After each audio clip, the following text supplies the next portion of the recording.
16 na kandidato ang may statistical chance sa manalo batay sa tugon ng masa survey ng Okta Research Group para sa 2025 Senate elections.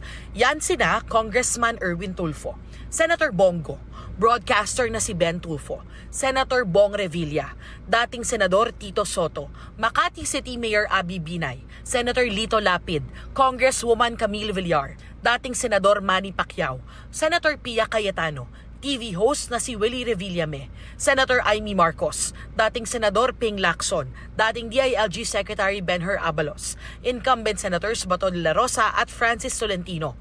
Isinagawa ang survey nationwide noong February 22 hanggang 28, 2025 at may plus-minus 3% na margin of error at 95% confidence level.